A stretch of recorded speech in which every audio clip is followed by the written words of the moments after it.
તો હવે સમાચારોમાં આગળ વાત કરીએ આપણે વલસાડની. તો વલસાડમાં કૃષિ વિજ્ઞાન કેન્દ્રમાં લગભગ મહિલાઓ ત્યાં પહોંચ્યા હતા અને મહિલાઓએ ખાસ મુલાકાત લીધી છે અને મુલાકાત દરમિયાન શું નવી માહિતીઓ સામે છે તે સમગ્ર આપણે વિગતવાર વાત કરીએ તો ત્યાં વલસાડના ધરમપુર તાલુકાના હનમતમાળ અને આંબોસી ભવઠાણ ગામે મશરૂમ તથા વર્મી કમ્પોસ્ટની તાલીમ લઈ રહેલી આશરે 70 જેટલી તાલીમાર્થી બહેનો માટે કૃષિ વિજ્ઞાન કેન્દ્ર અંબેઠી ખાતે એક્સપોઝર વિઝિટનું આયોજન કરવામાં આવ્યું હતું.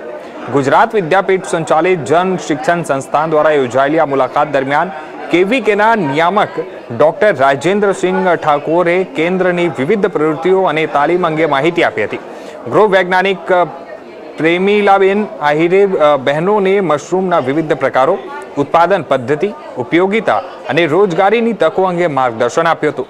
જ્યારે ફાર્મ મેનેજર પરેશભાઈ પટેલે વર્મી કમ્પોસ્ટ બનાવવાની પદ્ધતિ, પ્રાકૃતિક ખેતીમાં તેનું મહત્વ અને રોજગારીની તકો અંગે માહિતી આપી હતી. એક્સપોઝર વિઝિટથી તાલીમાર્થી બહેનોને મશરૂમ ઉત્પાદન અને વર્મી કમ્પોસ્ટ અંગે પ્રાયોગિક તેમજ વ્યવસાયલક્ષી જ્ઞાન મળ્યું હતું.